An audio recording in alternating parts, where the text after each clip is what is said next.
Nous allons acclamer pour la parole de Dieu.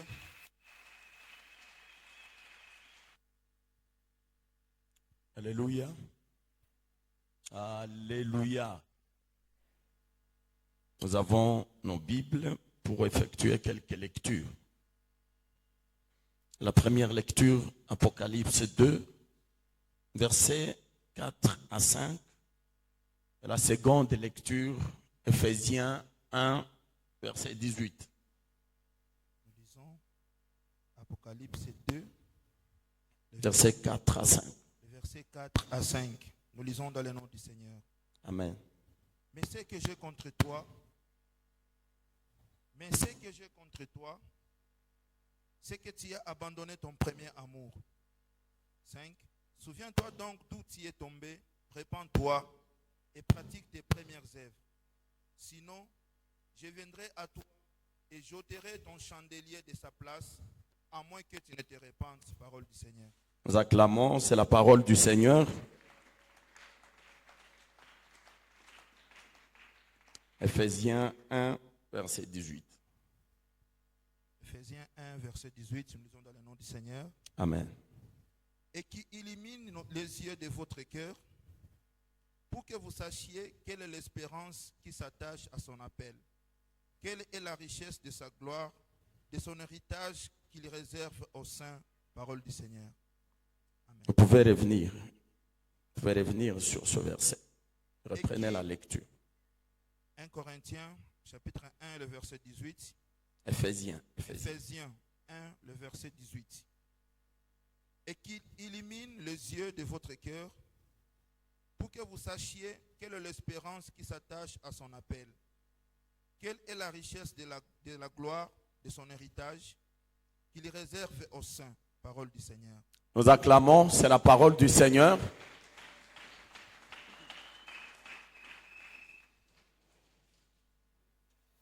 Nous reprenons nos places.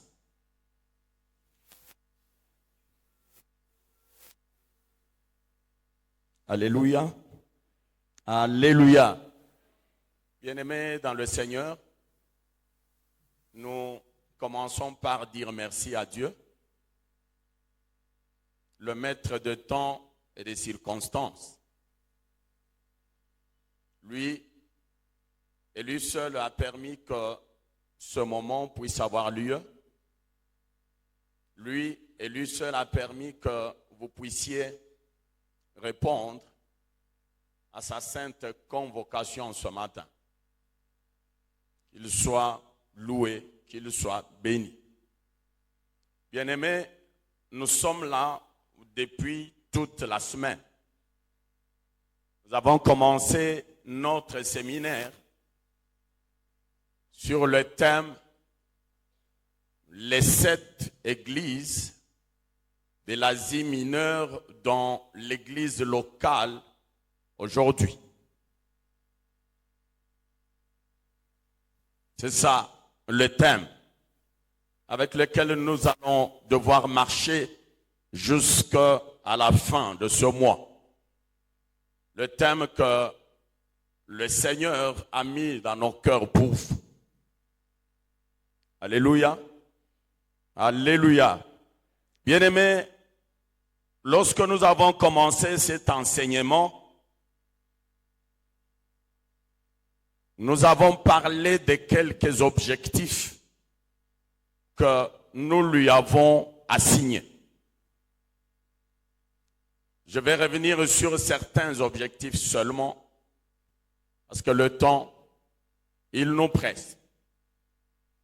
Le premier objectif, nous avons dit ceci, c'est passer en revue les caractéristiques, les attitudes, les comportements et même le mode de vie de ces 7 églises de l'Asie mineure. Et après les avoir passés en revue, les transporter jusque dans l'église locale aujourd'hui. L'autre objectif, c'est celui-ci. c'est porter à votre connaissance que l'Église, c'est une entité à part entière. Une entité à part entière. L'Église, c'est une organisation unique en son genre. Et par conséquent, elle a des lois. Elle a des ordonnances qui sont différentes des autres lois ou des organisations, des ordonnances d'autres entités ou d'autres organisations. L'Église, en tant qu'entité à part entière, a ses propres lois, a ses propres ordonnances, lesquelles ne doivent pas souffrir d'un quelconque mélange. Ça, c'est un autre objectif. L'objectif suivant, c'est de te dire à toi, chrétien, enfant de Dieu, que tu as une guerre à mener et à remporter. Est-ce que je me fais comprendre? Je dis à quelqu'un ce matin qu'en tant qu'enfant de Dieu, tu as une guerre à livrer et à remporter. Pourquoi remporter cette guerre? C'est pour que tu arrives à jouir, que tu arrives à bénéficier de la promesse qui s'attache à cette victoire. Ça veut dire ceci. Lorsque nous avons lu les 7 lettres que Jésus a communiquées aux 7 églises par le truchement de l'apôtre Jean, à la fin de chaque lettre, il est dit à celui qui vaincra. Alléluia. À celui qui vaincra. Et il y a une promesse qui suit. Ça veut dire quoi, bien-aimé dans le Seigneur? Ça veut dire qu'il y en a qui vaincront le combat et il y en a qui ne vaincront pas le combat. Et la promesse est faite à celui qui vaincra. Voilà pourquoi j'ai formulé cet objectif. J'ai dit, tu as une guerre à livrer et à gagner. L'autre objectif, c'est celui-ci. Et le dernier, c'est celui qui consiste à préparer pour Jésus. Et Jésus qui revient bientôt. Préparer pour lui, non pas cette église, mais une seule église. Alléluia. Alléluia. Le dernier objectif que nous avons assigné à cet enseignement, c'est de préparer pour l'église, pour Christ, qui revient bientôt, une seule église. Et une église glorieuse. Une église sans tache. Une église sans ride. Une église sans rien de semblable. Afin d'amener chaque chrétien que tu es, que je suis, au changement de comportement. Alléluia. Pourquoi on va vous amener au changement de comportement? C'est pour un départ nouveau. Pour un départ nouveau. Un départ nouveau conformément à ta vocation en tant qu'église. Conformément à ma vocation. Et quelle est cette vocation? 1 Pierre 1, 15, 16 dit, mais puisque celui qui vous a appelé est saint, vous aussi soyez saints dans toute votre conduite. C'est ça la vocation de l'Église. Que l'Église soit sainte dans toute sa conduite.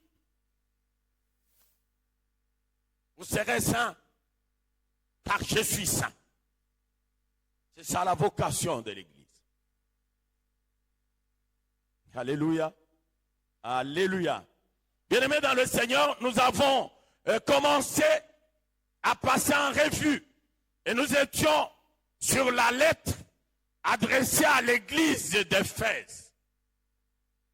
Pour la petite histoire, l'église d'Éphèse, c'est une église qui a été fondée par l'apôtre Paul, pardon.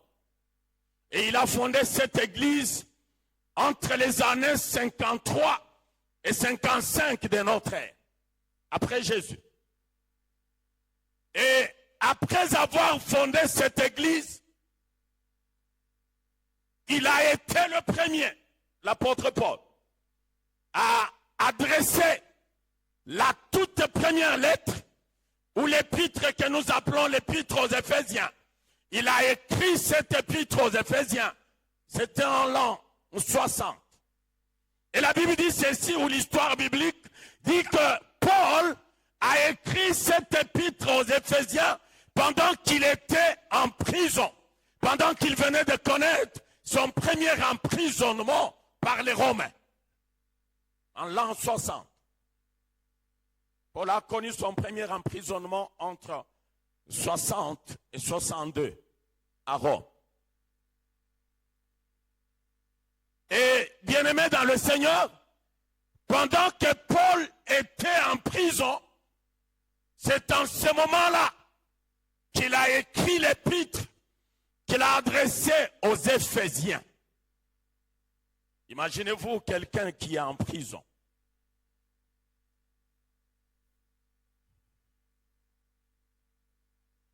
Il est privé de liberté.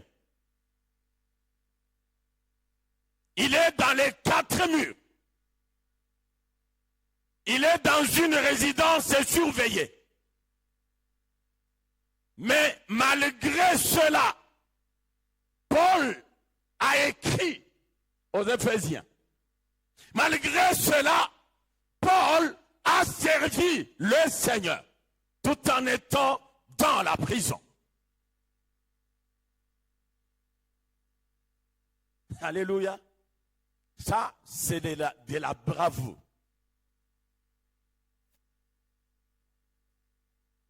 Je ne sais pas, bien-aimé dans le Seigneur.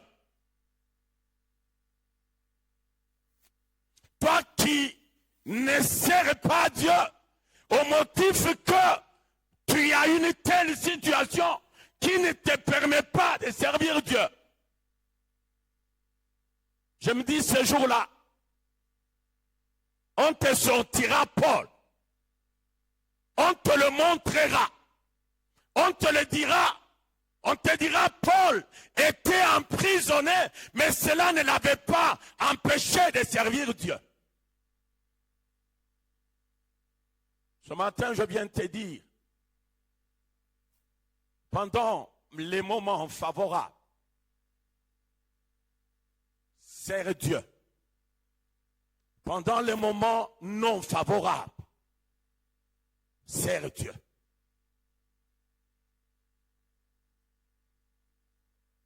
Pendant qu'il fait beau, sers Dieu. Pendant qu'il ne fait pas beau, sers le Seigneur.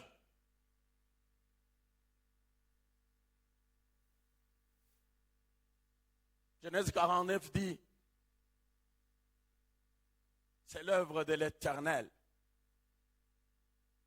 qui te bénira. C'est l'œuvre de Dieu qui me bénira.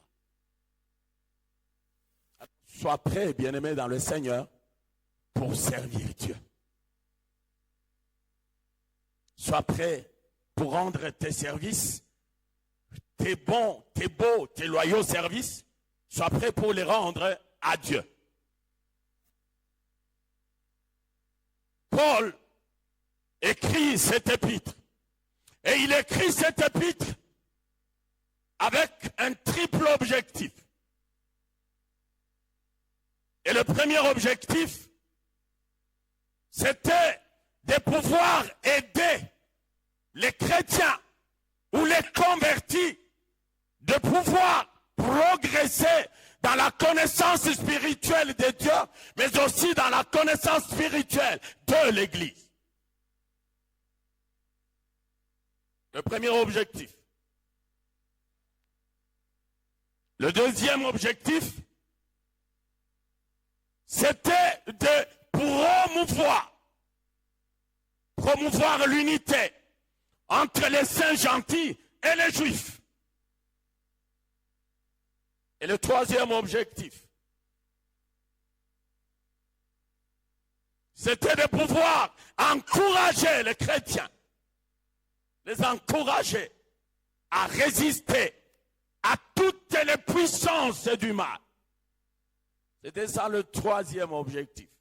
Lorsque vous lisez l'épître aux Éphésiens sur 6 chapitres, vous allez vous rendre compte que tous ces 6 chapitres sont écrits autour de ces 3 objectifs. Alléluia. Alléluia. Est-ce que nous sommes ensemble? Paul a écrit. Je disais, c'était en l'an 60. Entre 96 et 97 de notre ère, l'apôtre Jean, se retrouvant en exil sur l'île de Patmos, il écrit à son tour à l'église d'Éphèse.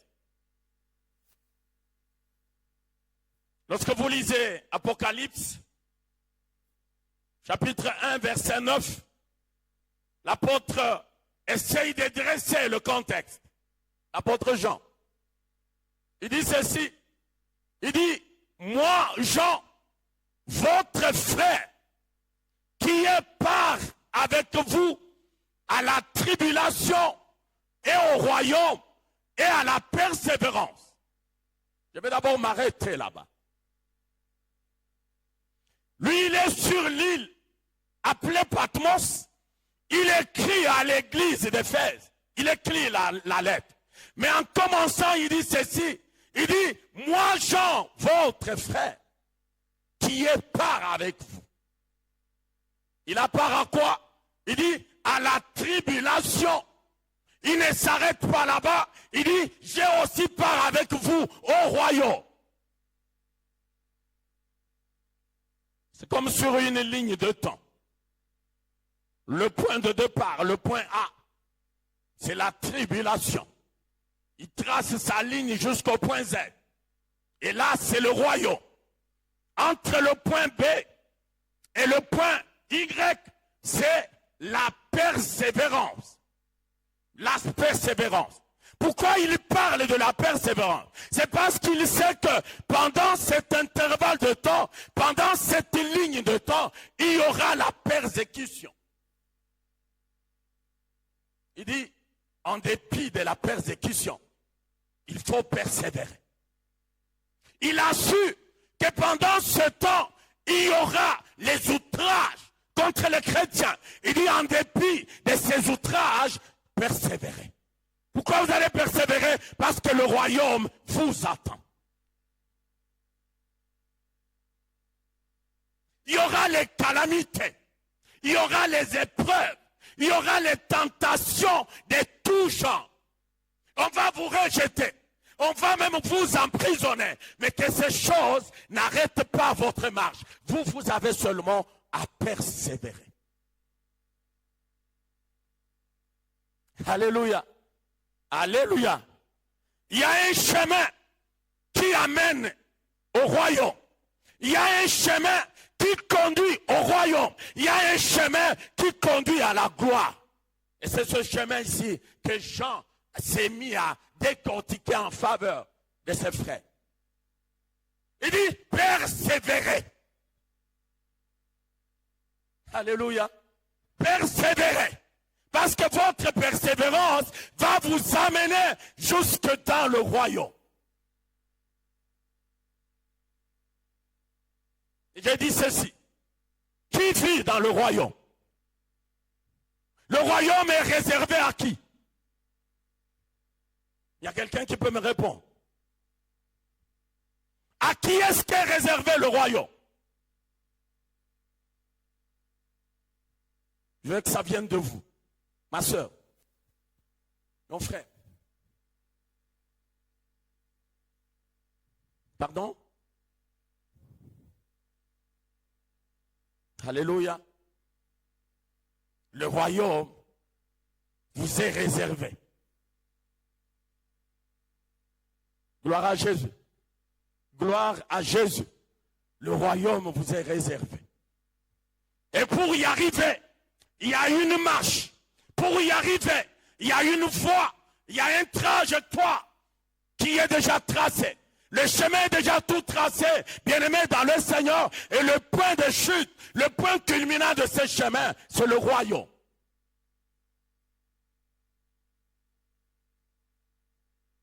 Gloire à Jésus. Il dit, je me suis retrouvé, c'est l'apôtre Jean. Je reprends ses écrits. Je me suis retrouvé sur l'île de Patmos à cause de la parole de Dieu, mais aussi à cause du témoignage de Jésus.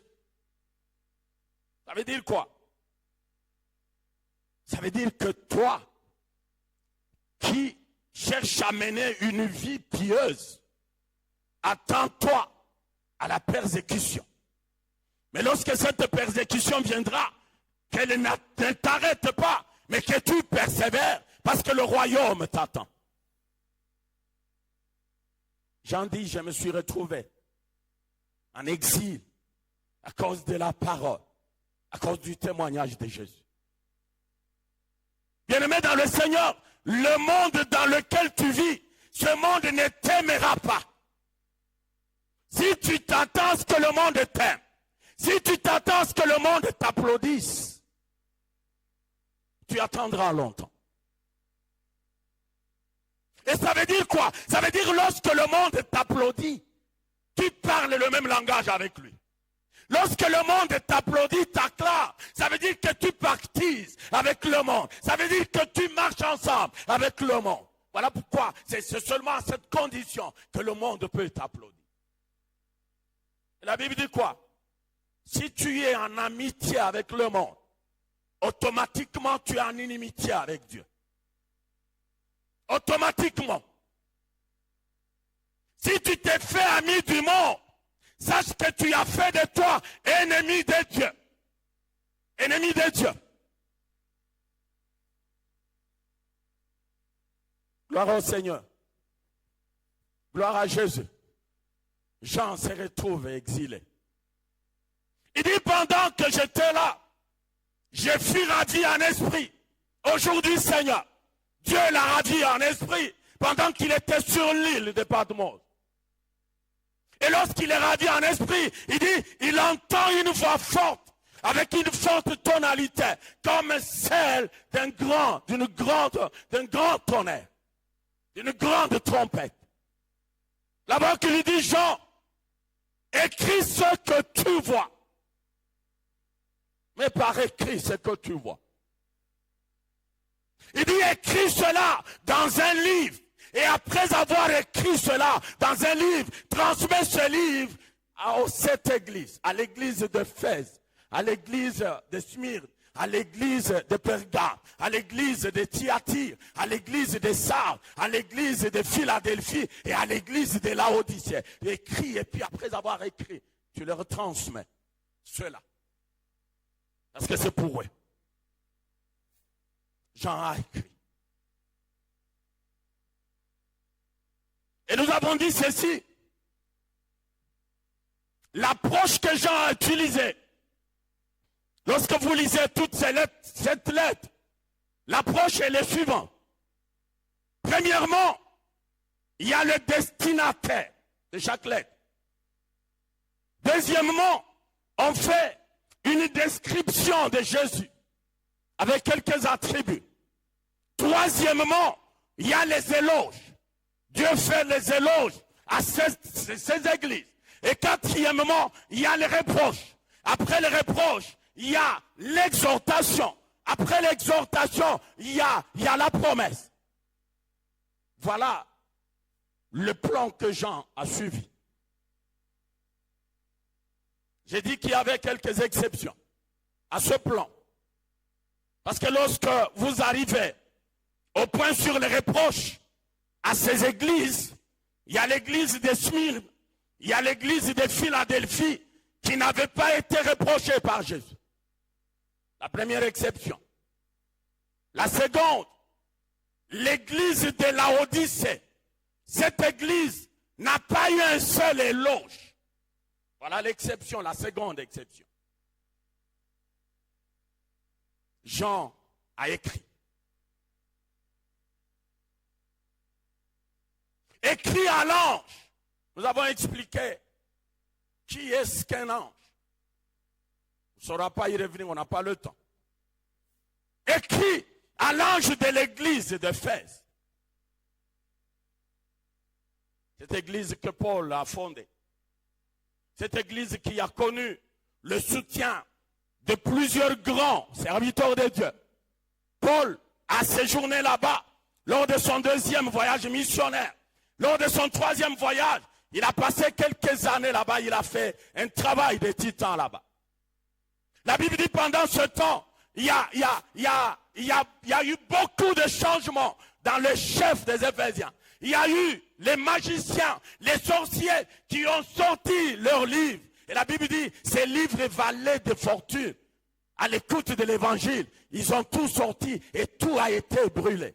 À cause du travail que Paul a battu à Éphèse.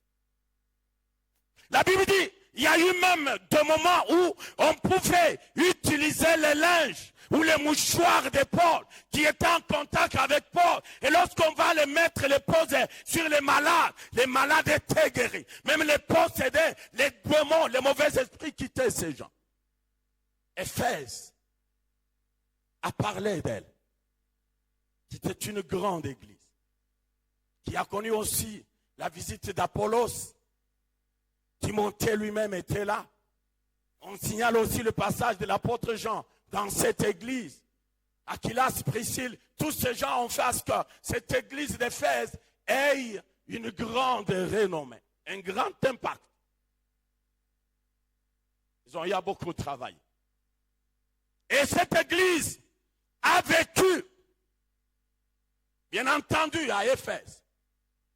Éphèse, nous l'avons dit pendant la semaine, c'était une ville idolâtre, une ville païenne, une ville qui était construite sur une voie commerciale, maritime et routière. Ils pouvaient relier avec Rome, avec Grèce, avec l'Orient. Ça veut dire que les gens venaient de tous bords. Et lorsque les gens venaient, ils pouvaient se réjouir.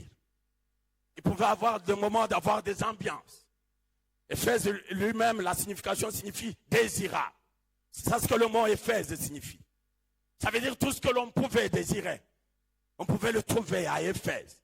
La débauche, on pouvait la trouver à Éphèse. L'idolâtrie, on pouvait la trouver à Éphèse. La corruption de mœurs, la corruption de la morale, toutes ces choses, on pouvait les retrouver facilement à Éphèse. Éphèse fut aussi connu pour ces trois grands bâtiments. Et le premier grand bâtiment, c'est le temple d'Artémis ou de Diane, cette déesse grecque. Il y avait un grand sanctuaire à son honneur. Et lorsque vous lisez l'histoire, toutes les prêtresses qui servaient dans ce temple étaient connues pour leur immoralité accrue.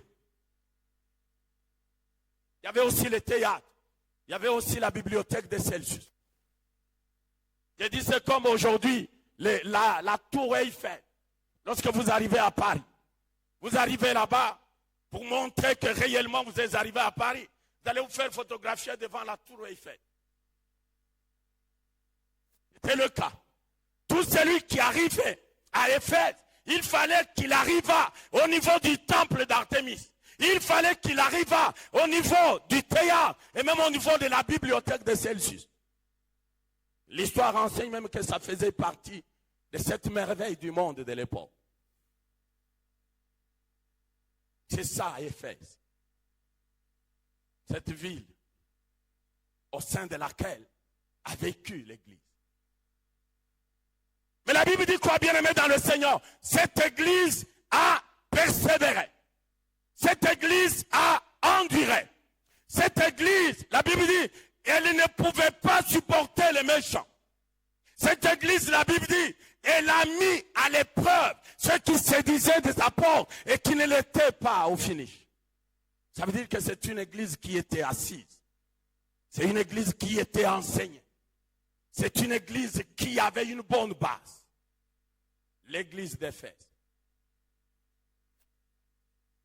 Voilà pourquoi la Bible dit, Jésus dit, je connais tes œuvres. Je connais ton travail. Je connais aussi ta persévérance. L'église d'Éphèse a fait parler d'elle dans ces choses.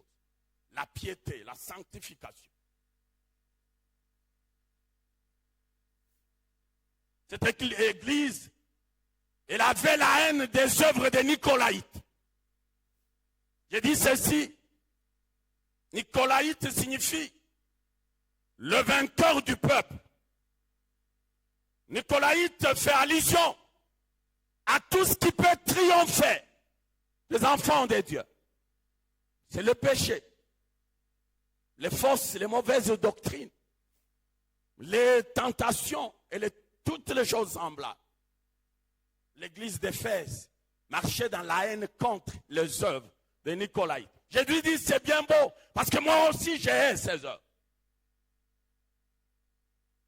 Mais là où nous avons lu, le verset 4, verset 5, Jésus dit quoi? Mais ce que je veux contre toi, ce que, en dépit de tous ces éloges, en dépit de tous ces mérites, je te reproche d'avoir abandonné ton premier amour. Quel reproche? Un reproche qui, à lui-même, suffit afin d'annuler, afin de remettre en cause tous ces éloges dont l'église d'Éphèse a bénéficié. Il dit, c'est bien beau, mais j'ai quand même quelque chose contre toi. C'est quoi cette chose? Tu as abandonné ton premier amour.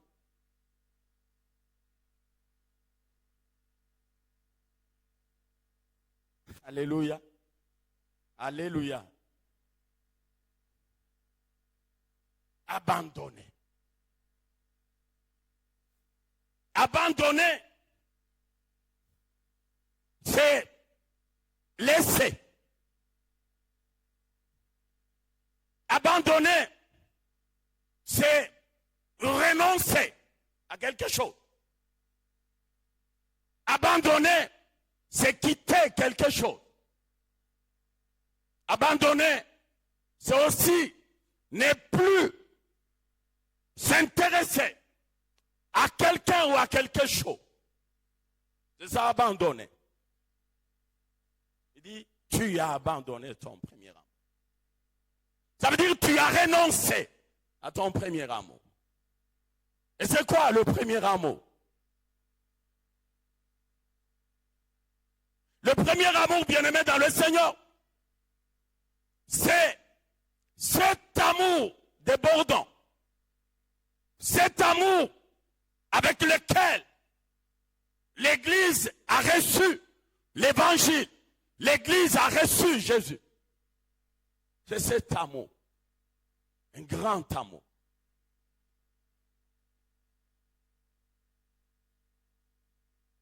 Un amour qui se faisait accompagner d'une vie spirituelle profonde, d'un grand enthousiasme, d'un grand rayonnement.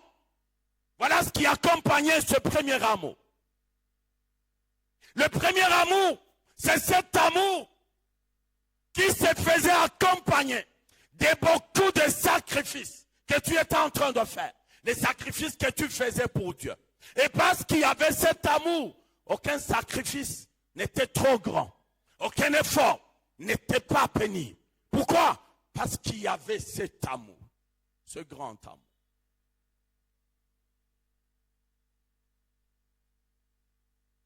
Alléluia. Alléluia. Je me suis dit, si il n'y avait plus d'amour, si l'Église avait déjà perdu son premier amour, mais alors au nom de quoi l'Église est en train de faire tout ce qu'elle était en train de faire? Les bonnes œuvres, la piété et toutes les choses semblent. Au nom de quoi l'Église était-elle en train de faire ces choses?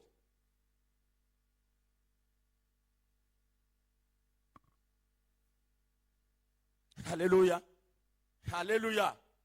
Il y a ce qu'on appelle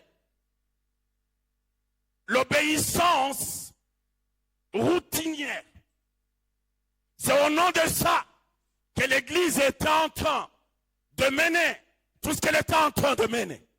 Une obéissance routinière. Habituelle. Elle pouvait se dire, ah, comme toi tu peux te dire. Et tout le monde connaît que je suis fidèle de Gamaliel Temps. Les voisins connaissent.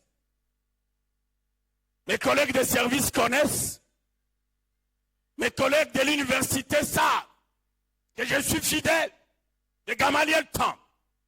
Et ça veut dire quoi? Si aujourd'hui, on me voit, je ne parle plus, je ne communie plus, ils peuvent me prêter des intentions. Alors laisse-moi aller. C'est ça l'obéissance routinière. L'habitude. On fait des choses parce qu'on a peur de quand dira-t-on. On fait des choses non pas parce qu'on est animé par cet amour premier, mais parce qu'on a peur de ce que l'entourage dira de nous. On s'est dit, on y va.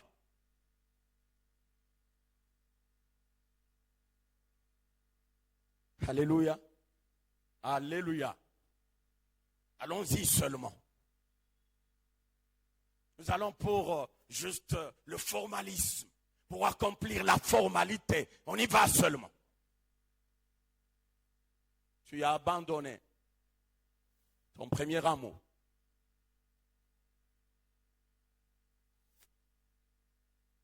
Pendant la semaine, j'ai dit ceci. Cet abandon du premier amour constitue un péché. Si tu ne le savais pas, c'est un péché. Parce que si vous continuez la lecture, plus loin on va vous parler de la repentance. On se répand du péché commis.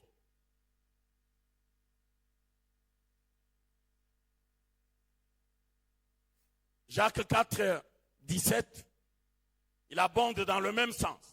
Il dit quoi? Il dit, c'est lui qui sait faire le bien, mais qui ne le fait pas, il commet un péché. Il commet un péché. Tu sais, tu as la possibilité d'être ponctuel, d'être là à 8 heures, au culte, comme tu le fais lorsque tu vas à ton travail. Mais tu ne le fais pas, parce que Dieu ne te punit pas. Tu sais faire le bien, mais tu t'empêches de le faire. Sache bien aimé dans le Seigneur que tu commets un péché et tu dois réparer aujourd'hui. J'ai dit, lorsque nous nous mettons à nous repentir, Seigneur, j'ai volé, j'ai menti, j'ai commis la fraude, la falsification, l'impudicité, je me suis enivré. J'ai dit, qui est-ce qui cite parmi les péchés qu'il a commis? Qui est-ce qui cite l'abandon de son premier amour? Je ne l'ai pas vu. Et même maintenant, là, je ne suis pas sûr de le voir. Je ne suis pas sûr de le voir. Ça veut dire quoi? Ça veut dire qu'un péché que tu n'as pas confessé, il est toujours là. Il sent mauvais devant Dieu. Il sent mauvais devant Dieu. Pourquoi tu ne l'as pas confessé? Le premier amour. Regarde le zèle que tu avais quand tu as donné ta vie à Jésus. Regarde combien tu t'es battu. La Bible était ton ami. Tu ne pouvais pas passer un seul jour sans à méditer la parole de Dieu. La prière était ton ami. Tu ne pouvais pas passer un seul jour sans avoir du temps avec Dieu. Tu pouvais te presser volontairement pour les cultes, pour les célébrations. Tu pouvais mener les autres. Il y a même quelqu'un qui nous a parlé du début de cette église, qui nous a dit ceci. Avant, c'était la compétition.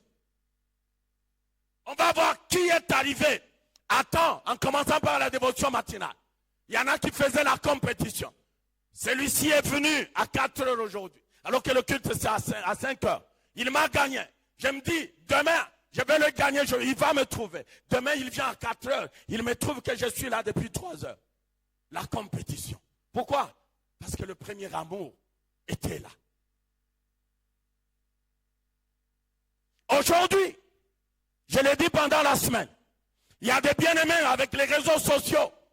Les samedis, ils envoient des stickers. N'oublie pas, demain c'est l'église.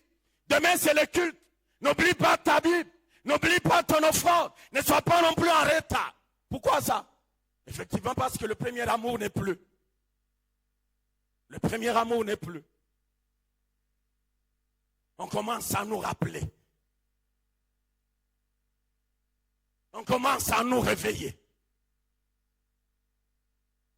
Tout simplement parce que nous avons fait tomber notre premier amour. Regarde comment tu t'es donné à Dieu. Tu étais prêt même à servir Dieu avec tous tes biens. Tu as fait ça dans le temps. Tu le sais. Mais maintenant, tout devient mécanique. On doit te supplier. On doit te cajoler pour servir Dieu, pour donner. On doit passer ici, insister. Voici, nous avons tel besoin. Tout ça parce que le premier amour s'est envolé.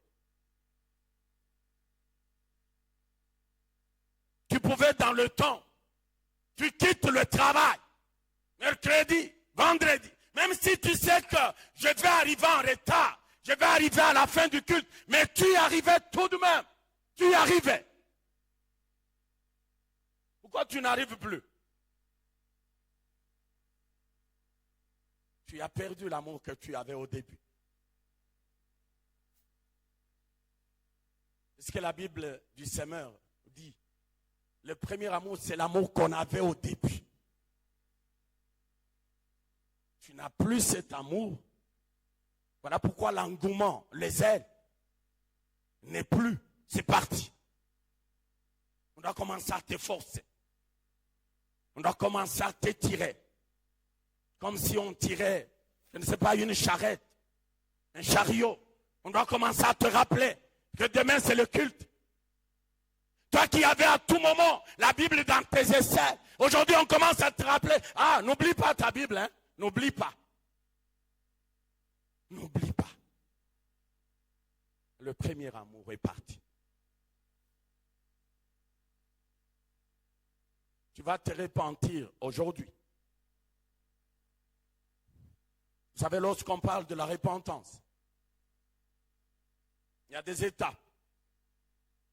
Tu vas reconnaître tes péchés. Tu vas les regretter. Tu vas les confesser. Et à la fin, tu vas prendre la décision ferme de ne pas y retourner. C'est ça lorsqu'on parle de la repentance.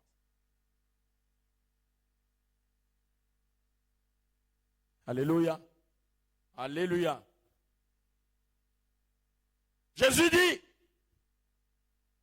souviens-toi d'où tu es tombé. De quelle hauteur tu es tombé jusqu'à te retrouver par terre. Tu te souviens. Tu te réponds. Et tu pratiques les premières œuvres, les bonnes œuvres. Bien-aimé dans le Seigneur, qu'est-ce qui t'a fait perdre ton premier amour?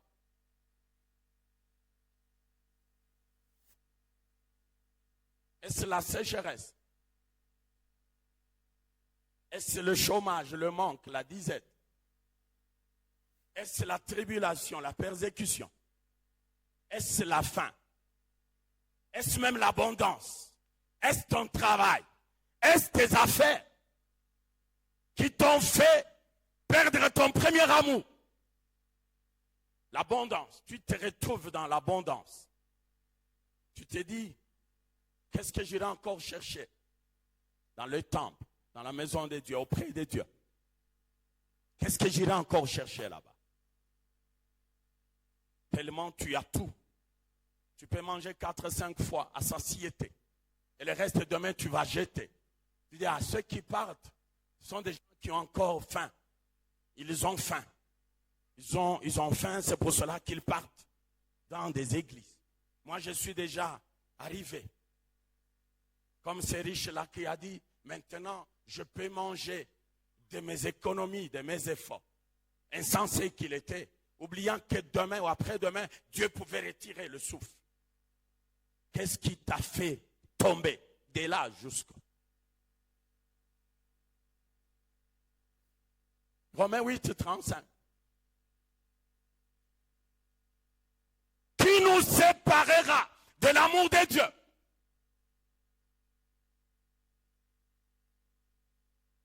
Qui nous séparera de l'amour de Dieu?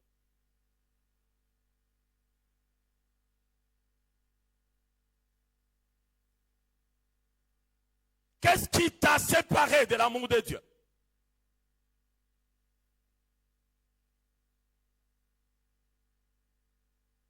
Souviens-toi, ça veut dire que tu vas faire un examen de conscience. Tu vas t'arrêter un moment et faire l'introspection de ta vie. Faire l'examen de ta vie. C'est alors que tu vas voir qu'est-ce qui t'a fait perdre, qu'est-ce qui t'a fait abandonner le premier amour. Il faut faire cela. C'est pour ton bien. Dieu a envoyé cette parole en connaissance de cause.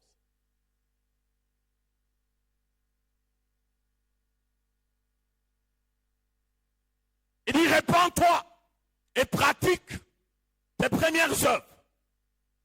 Sinon, voilà la menace, l'avertissement. Il dit, sinon, je viendrai à toi. Et après que je sois venu à toi, je vais ôter ton chandelier de sa place. Église, lorsque Jésus va ôter le chandelier, c'est juste un support. Là, on pose les chandelles, les bougies, et puis on les allume pour éclairer. Lorsque Jésus dit, il va ôter ton chandelier, ça veut dire quoi? Ça veut dire que l'église ne va plus éclairer. L'église ne va plus éclairer. Et si l'église n'éclaire plus, du coup, elle est dans le noir. L'église vit dans le noir, dans les ténèbres, parce que la lumière n'est plus. La lumière est partie. C'est ce qui est arrivé finalement à l'église d'Éphèse. À un certain moment, elle s'est ressaisie, elle s'est repentie. Et après, elle a chuté. Elle a dû rechuter. Aujourd'hui, si on parle de la religion qui domine en Turquie, ce sont les musulmans. Pourquoi? Parce que Jésus a mis sa menace à exécution. Jésus, finalement, il l'avait déjà dit, il avait déjà averti. Il a finalement enlevé le chandelier. Pourquoi? Parce que l'église, après sa repentance, elle est encore retombée. Bien-aimé, enfant de Dieu. Il est en train de dire qu'il est impérieux que tu fasses l'examen de conscience. L'examen de ta vie. Ce que Jésus te reproche, c'est que tu fais tout. Tu es hospitalier. Tu es généreux. Qu'il y ait un problème là-bas, on arrive, on te trouve.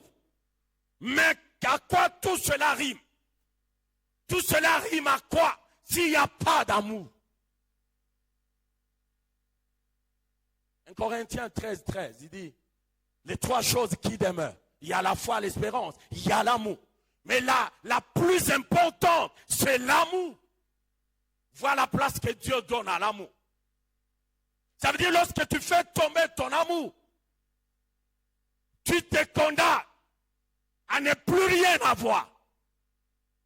Parce que tu as décidé d'abandonner la plus importante des choses qui demeurent. Vous lisez à partir du verset 1 de ce chapitre. Il dit quoi?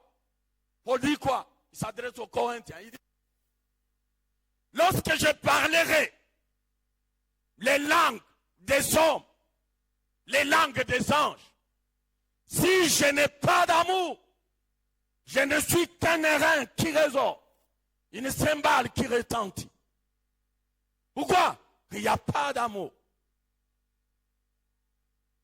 Verset qui suit, il dit, même si il m'arrivait de donner tous mes biens, verset 3, tous mes biens pour nourriture aux pauvres, même s'il m'arrivait de donner mon corps afin que je sois brûlé au feu, si je n'ai pas d'amour, cela ne me sert de rien. L'amour. Nous aimons Dieu.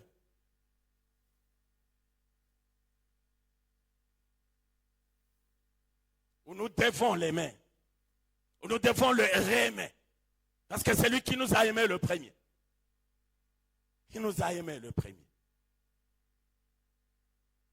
Alléluia. Bien-aimé dans le Seigneur, qu'est-ce qui a pris la place de Dieu dans ta vie? Qu'est-ce qui a pris la place de Dieu dans ta vie? Qu'est-ce qui s'est approprié le premier amour dans ta vie? L'amour que tu réservais à Dieu, qu'est-ce qui a pris cet amour dans ta vie? Apocalypse 1, verset 3, il dit quoi? Heureux celui qui lit et ceux qui entendent ces paroles de la prophétie et qui les gardent. Le verset termine par dire, car le temps est proche. Bien-aimés dans le Seigneur, le temps est proche. Le temps est proche. Et le temps est proche. Le temps est proche. Le temps est proche. Le temps est proche.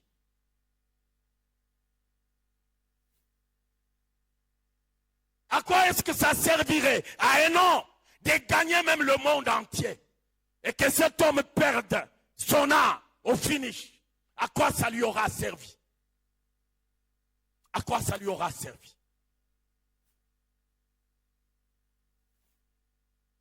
Oui, qu'on te donne même le monde entier. Tous les diamants, de l'or, tout, qu'on te les donne, que cela t'appartienne, que tu sois le propriétaire, que tu dormes même sur l'or. À quoi ça t'aura servi si à la fin, tu vas perdre ton âme? À quoi?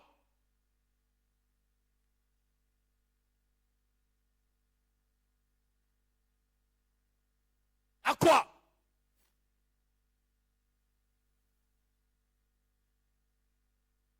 Que Dieu t'aide à bien compter tes jours.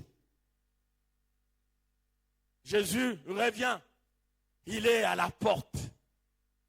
Il est à la porte. Matthieu 24.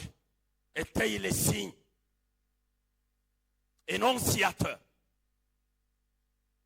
de ce grand jour du Seigneur. Jésus est à la porte. Jésus est à la porte. Il dit, répands-toi. Souviens-toi d'où tu es tombé. Et répands-toi et pratique tes premières œuvres. Tu connais tes premières œuvres. Tu connais comment tu aimais Dieu. Tu connais comment tu servais Dieu. Tu connais l'attachement que tu avais vis-à-vis de Dieu. Tu connais ça. Tu connais. Et là où tu es tombé, que Dieu t'aide aujourd'hui à pouvoir faire cet examen et à découvrir ce qui t'a fait tomber, ce qui t'a volé le premier amour que tu avais pour Dieu. Et que tu reviens. Celui qui a des oreilles.